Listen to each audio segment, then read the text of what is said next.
뉘르부르크링 양산차 1위 기록을 두고 피터지게 싸웠던 닛산과 포르쉐.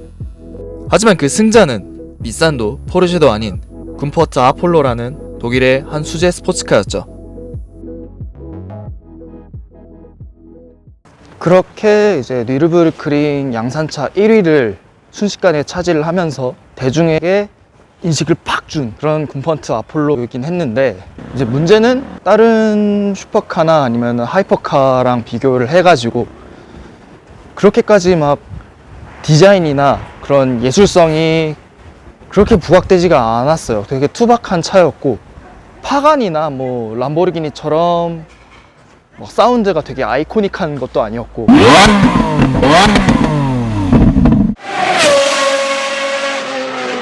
그렇다고 뭐 부가티처럼 이제 뭐 양산차 최초의 뭐 400km, 양산차 최초의 1000마력대, 그렇게 센세이셔널한 수치 같은 걸로 세간의 주목을 받는 것도 없었고, 군포트의 시작과 끝은 그냥 모터스포츠였고, 오직 이제 서킷의 빠르기만을 위해서, 서킷에서 이제 최속만을 위해서 모든 것을 포기했던 차가 군포트 아폴로였던 거죠. 그러다 보니까 하이퍼카를 찾는 그런 딱 그 고객층의 니즈를 충족시키기는 많이 어려웠어요. 계속 부진을 면치 못하다가 이제 2012년쯤에는 파산에 이르게 됩니다. 홍콩에 거점을 잡고 있는 이제 노먼 초이라는 중국인이 있어요.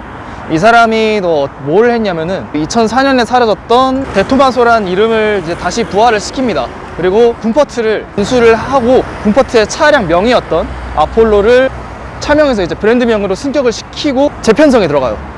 2016년 제네바 모터쇼에서 에로우라는 차를 이제 출품을 시키고 나서 그 다음으로 바로 개발에 착수해서 공개된 차가 바로 아폴로 i2입니다.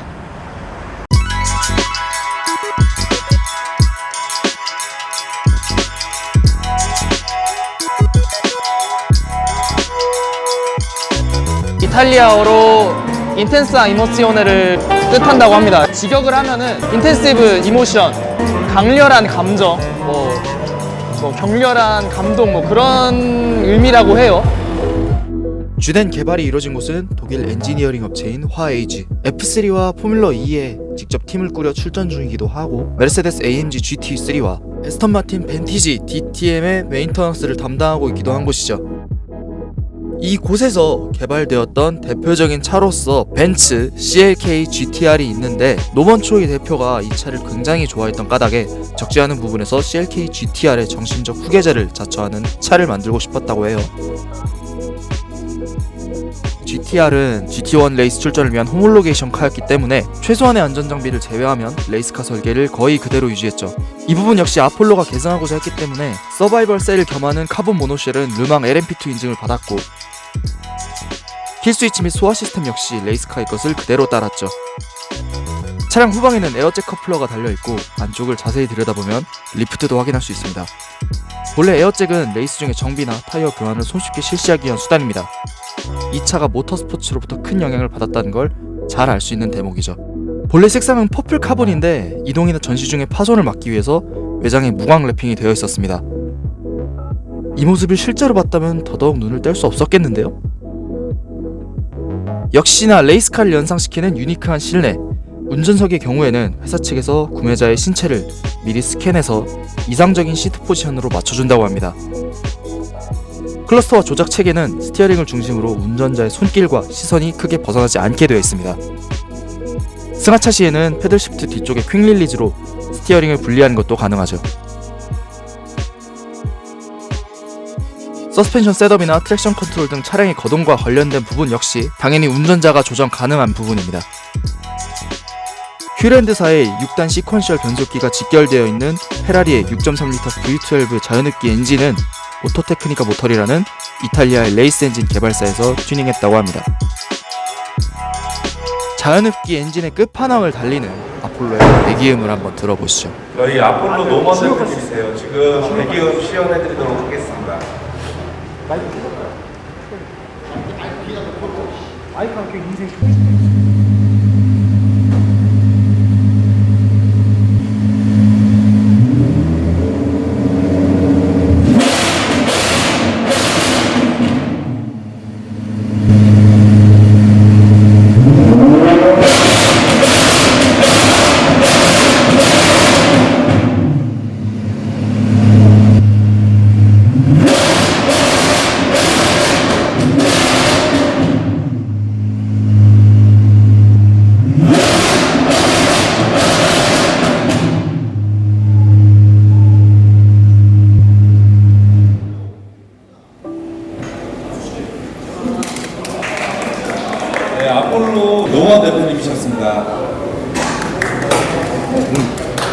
푸시로드 방식의 WC1 서스펜션이 전후로 장착되어 있습니다.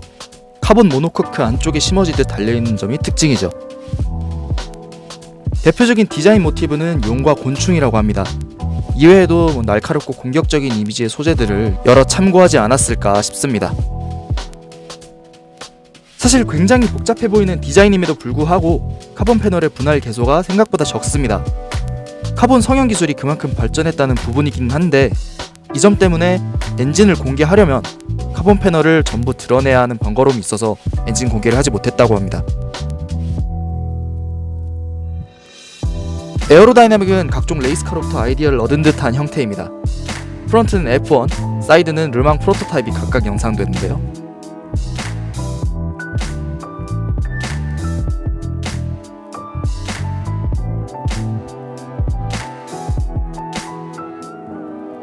리어웨이의 다운포스 효과도 상당해서 시속 300km 정도에선 약 1350kg 정도의 힘이 지면으로 눌린다고 합니다.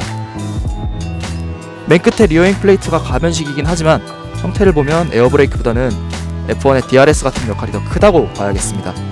에어 인테이크는 유량보다는 유속을 더 중시하는 형태로 되어 있고요.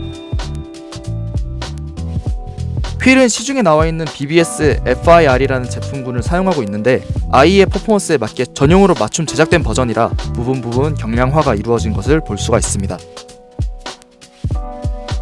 뒤쪽에서는 특유의 머플러 디자인이 눈길을 사로잡습니다. 머플러 팁 같은 경우에는 3D 프린팅된 파츠라고 합니다.